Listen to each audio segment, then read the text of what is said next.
Perusing the internet as one does gets boring sometimes, so I decided to look up to the heavens and think to myself, I should better myself.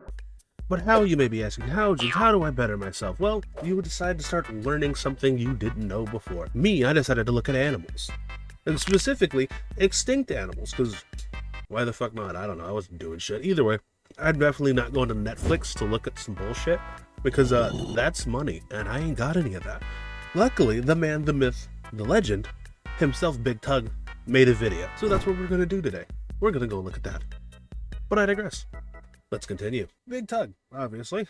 I haven't done one of these in a while, so I'll go Survival of the fittest, a term ingrained in our modern understanding of the animal kingdom. And no, this has nothing to do with Tony the Tiger's rockin' bod. I don't know why they made him so sexy. This axiom was coined by Charles Darwin to describe how animals adapt to survive in adverse situations. Kind of like how over time you adapted to learn how to disassociate when your coworker's telling you another boring ass story about his kids. What about all of— no, see, I didn't actually have to learn that. That came pre-installed. I said it in the last reaction. As a certified professional card-carrying retard, I don't actually have to worry about doing that, because it just comes naturally. It's one of my buffs, I would say.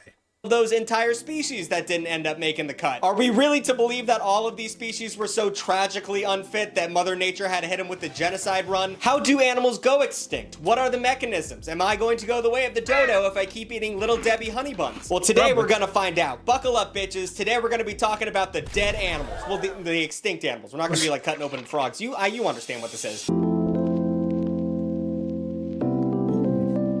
Chillaxing B-roll. So looking at my notes, it appears that animals go extinct generally because of human activity, which is not great. So tough look off That's what we do, baby. You can't see it, but I'm flexing right now. That's just what we do. the bat to start this video. But before we talk about all the animals that we've killed due to our mere existence, I've compiled a list of all the things that humans just can't get enough of that have pushed animals to endanger. The fuck is offal? Snake wine. No. Way. Yeah, no, that makes sense.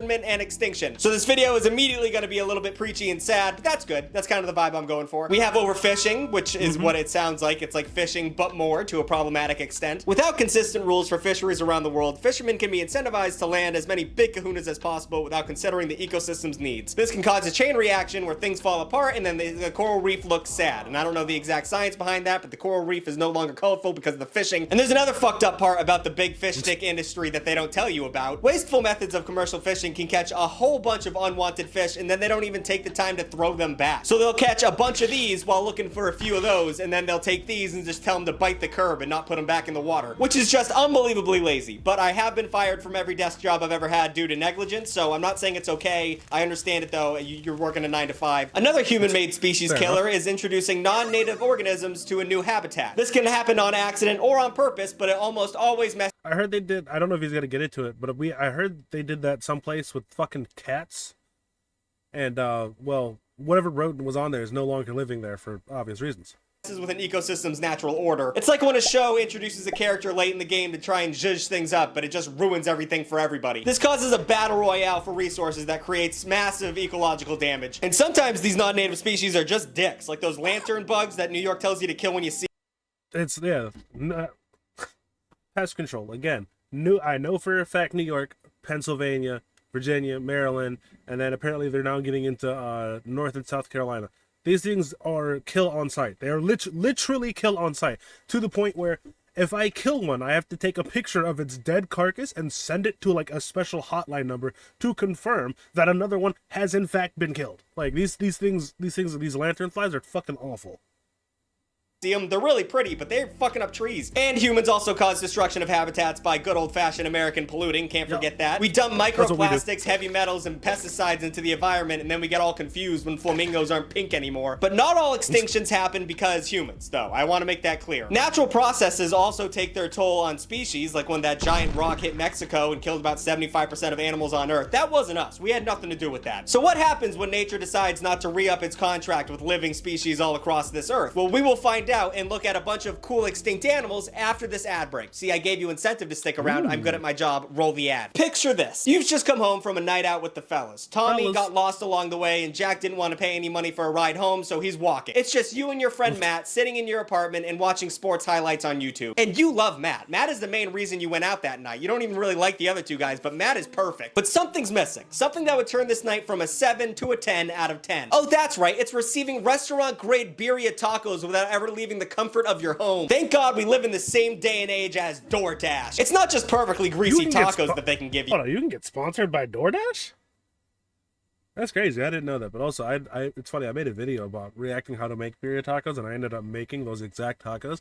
I'm not gonna lie. I'm gonna make them at home. Yes, it kind of sucks ass to have to get up and actually do shit, because but at the same time, those tacos, like, I've had sex before, but these tacos actually made me finish. Like, if you want it, DoorDash can deliver it. It's an on-demand delivery platform where you can get things like flowers, groceries, fresh produce, all at your fingertips, so you never have to mess around a Catan. And you can't leave the game because they'll cheat behind your back. You know they're cheating, you just can't prove it. One time I forgot my girlfriend's birthday, and in the 40 minutes I had to achieve all my goals, I was able to procure flowers, a cake, and balloons before she got to my apartment. And yes, she broke up with me eventually, but I was able to keep that relationship going a little bit longer thanks to delivery by DoorDash. DoorDash is your door to more. Download the DoorDash app to get almost anything delivered. And using discount code BIGTUGG, 50, get up to 50% off up to $10 on your first order of over $15 or more. Nothing, and I mean nothing, beats the feeling of eating good food late at night in your bed. Literally nothing. Thank you to DoorDash for letting me have that moment of pleasure. See, even he said literally nothing, and I couldn't agree more. In the safety of my own home. So let's talk about some big hitters in the long gone animal scene. These are the types of animals that really paved the way for the other animals. I'm gonna say it right now. There is a type of alligator or crocodile or whatever that could gallop like a horse. Now I don't know if he's gonna get into it, but I really hope he does, because the one picture that they have of it is fucking frightening. Because picture like alligators, crocodiles right now, scary, right? Scary. Now picture if they could stand up ever so slightly, like 2 feet off the ground, and gallop to you like a horse. Yeah, that's crazy. Animals that decided they've already ran their course on this beautiful earth. And we have to pay our respects to such an admirable mentality. Just giving up, that's what I'm all about. I mean, first of all, we gotta talk about the dodo. These flightless birds were living good for the majority I feel like dodos would taste really good, I'm not gonna lie to you. Of their history. They had their own little island where they could eat, sleep, mate, and just hop around peacefully. They had no real natural predators on the island, so they could get big and fat and not really worry. That is until one of the worst things that could happen to a species happened to the species. The Dutch arrived. Introduced to dogs, cats, pigs, and rats, the tow-headed stoners brought nothing but pain to the dodos when they arrived on their home island in the Indian Ocean. But let me give a quick message to all the flightless birds out there. You fucked up. This is on you. You were given the gift of flight and you squandered it. Do you understand how insane that is? Do you know how many animals would totally fuck with that ability that you just decided you're not gonna partake in? Dogs would love it. Cats would. Well, I can't say that about all flightless birds, because penguins decided to pick up swimming. I think that's pretty based. I'm not gonna lie to you. But also, they are monsters. If you don't believe me, look up Casual Geographic on penguins. They're fucking terrible. Would kill for it. You know how many humans killed themselves trying to accomplish the same feat? I have no sympathy for rich kids who blow through their parents' trust fund, and therefore I have no sympathy for you. And since the dodos didn't have any predators before the Dutch arrived, they showed no fear towards the things that were gonna kill them, which led to free meals for anyone who just wanted to stick a fork in them. And I mean, yeah, just looking at them, it kind of gives off the first friend at a new school vibe. These things look fucking stupid. I forgot how stupid they fucking look. I'm not gonna lie to you. Dodo died in 1681, becoming the first poster child of the unfit animal. I also think it's funny they named it the dodo. Like, they almost knew this thing was unfit for survival. The dodo. It sounds like a clown the other clowns make fun of. The next star on the roster, of course, is the woolly mammoth. Now, there's debate whether climate change or overhunting caused the decline in the woolly mammoth's population. It was probably a combination of both, because warmer temperatures made it so humans could spread out further across the land, and then they found the woolly mammoth. And if history has taught us anything, it's that when humans arrive somewhere, they're gonna kill something. And can you really blame early humans? Just one of these things had thick fur for clothes, tusk for weaponry and decoration, and enough meat to feed the entire Dallas Cowboy offensive line for the whole season. It was basically a walking Walmart. You're gonna fucking try and kill it. But they had a good run. They lived for about 5 million years before humans hit them with the old pointy stick and large rock routine. And either way, they became immortalized by just, you know, for a second, when you really think about it, if I can get you back. Before humans hit them with the old pointy stick. This. this, right? So if like this picture does not do justice on just how big this motherfucker is, bro. So think of an elephant. If you've ever seen an elephant, think of an elephant, but like if another elephant and that elephant got together and just kept the size, you know what I'm saying? They're fucking massive. So to think a bunch of things on two legs and pointy sticks would run around this motherfucker and stab it to death is crazy. But then you also gotta think, how the fuck did they move this thing? Now, obviously, they're probably not going to take the entire thing back, but, like, let's just say wherever they are right here, right? Look at it. Look at it. Stormy, wind's blowing, you know, got a bunch of snow everywhere. So after this, like, 7-hour, I would say, fucking adventure, stabbing this thing all to fuck, they have to cut it apart, take what they need, and then leave. Jesus fucking... This is a whole... This, my friend, just killing it's probably like a whole day. I wouldn't be surprised if they set up camp, slept, and then fucking did what they needed to do, and then left. Like this, seeing shit like this just does not do it justice. I would love to go back in time just to see how they did this, and then give one of them an elephant gun and just, you know, see how long it'd take them. I'd obviously take the elephant gun back, but at the same time, like, let me help you out here just a little bit.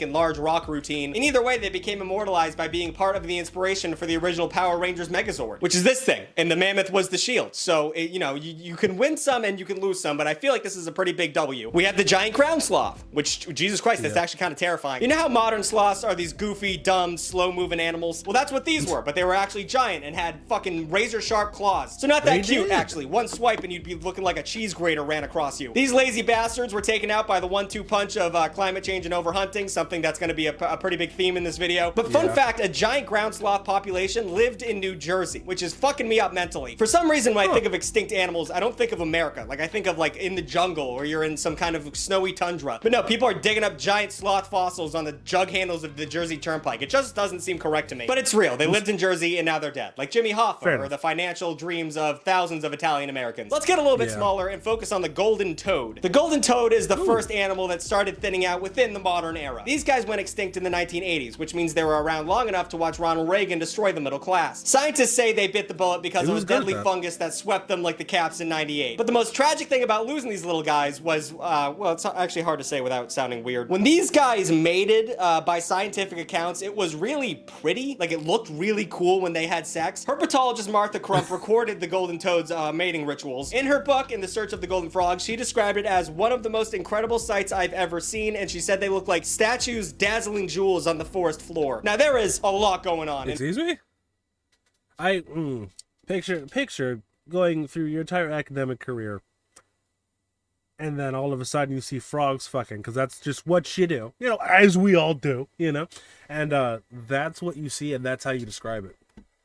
Life well lived. In that paragraph I just said. I mean, I just learned that the study of amphibians is herpetologists, which I would assume was the study of STDs, but no, they're talking about frogs. I learned that a lady who watched frogs fuck was named Martha Crump, which is almost too perfect. And I found out that watching frogs have sex is something to do, like turning on the TV. And if they were still... Yeah, it's like bird watching, just significantly less cool. Alive today, they'd be underground in Costa Rica like a bunch of doomsday preppers, but sadly, fungus ruined everything for everyone, much like The Last of Us. Here's one of my favorites. We're going to talk about the passenger pigeon. I love pigeons. I love their pudge. I love the way they squawk. I love the fact that they deliver letters sometimes, which is crazy to think about. The passenger pigeon used to be an extremely common bird. In fact, they were so common that it was said that a flock of them would literally blot out the sun if they were flying too close together. But sadly, like most animals, they were delicious. That was the biggest mistake they could have made. Passenger pigeons did not stand a chance due to overhunting and deforestation. And this was around the time when Whitey was fighting the Native Americans to get all the land they could in America. So technically their pigeon meat was the main... They weren't fighting. They were,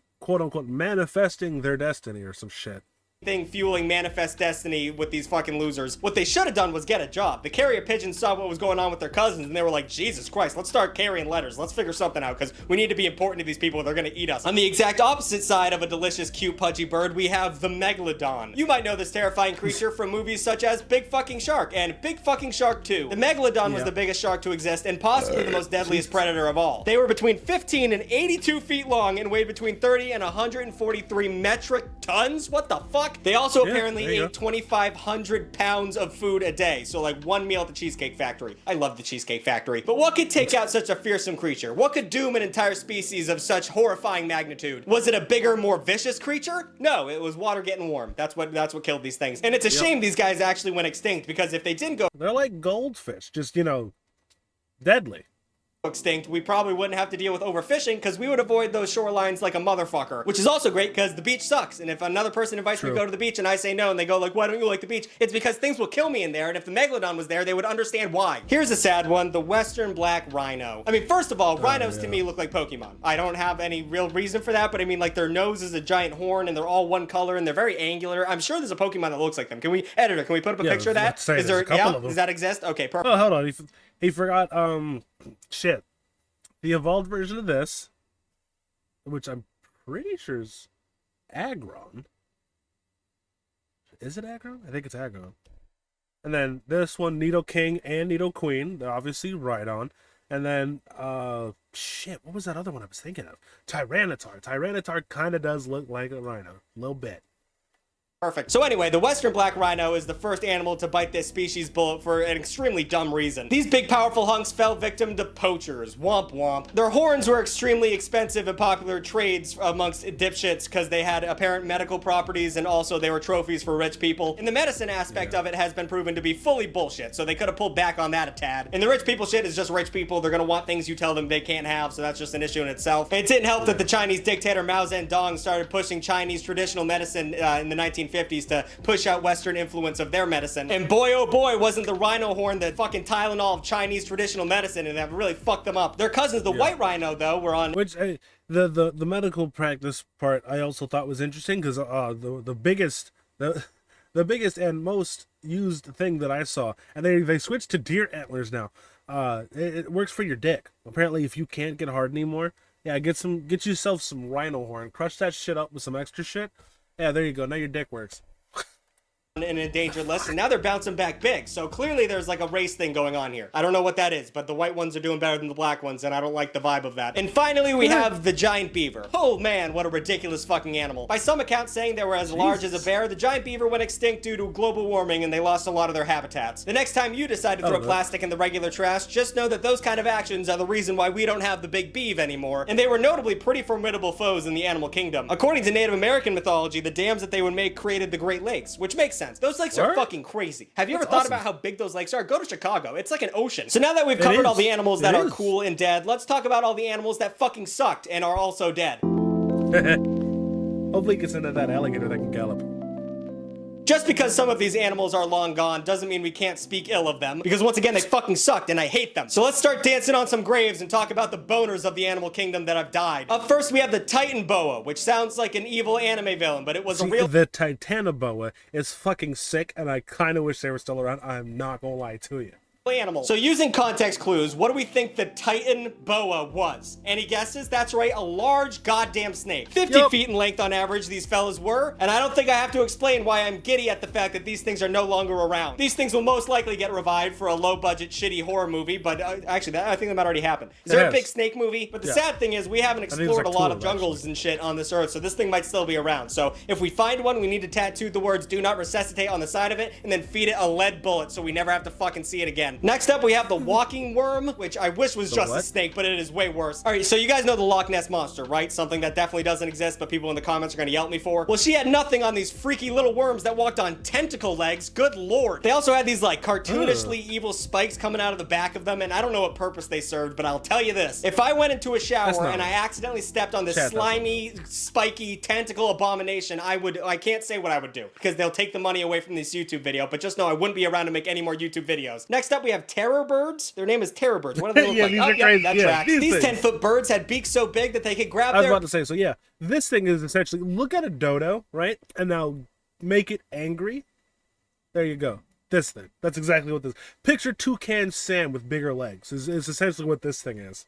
And the name is probably one of the most fitting things I've ever heard. Because you've seen names for shit now. It makes absolutely no goddamn sense. But terror birds. Yeah, if you saw that, terror bird. 100%. Yeah.